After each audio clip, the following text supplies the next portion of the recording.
ओम शांती। आज आहे 16 एप्रिल 2026 ची मुरली।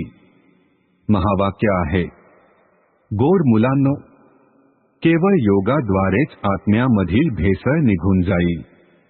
बाबाकडून पूर्ण वारसा मिळेल, म्हणून जितके शक्य होईल तितके योगबल वाढवा।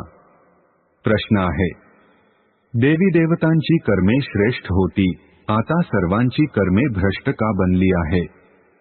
उत्तर आहे, कारण आपल्या धर्माला विसरले आहे। धर्म विसरल्यामुळे जी काही कर्मे करतात ती भ्रष्ट असतात। बाबा तुम्हाला आपल्या सत्य धर्माची ओळख करून देतात। त्याबरोबरच संपूर्ण जगाचा इतिहास भूगोल ऐकवतात। जो सर्वांना ऐकवायचा आहे, बाबांचा सत्य परिचय द्यायचा आहे। धारणेसाठी मुख्य सारांश आहे, 1.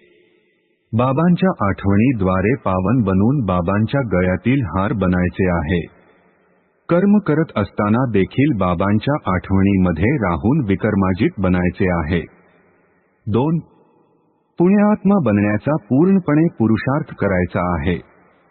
देहाभिमान सोडून देही अभिमानी बनायचे आहे।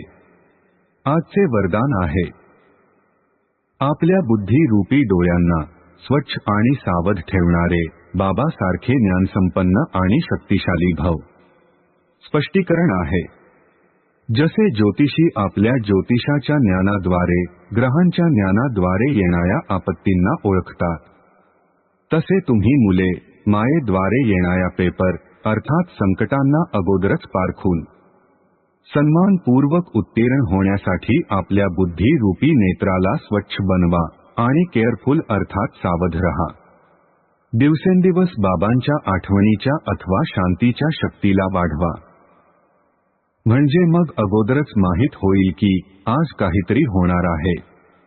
मास्टर ज्ञानसंपन्न शक्तिशाली बना, म्हणजे मग कधीही पराभव होणार नाही।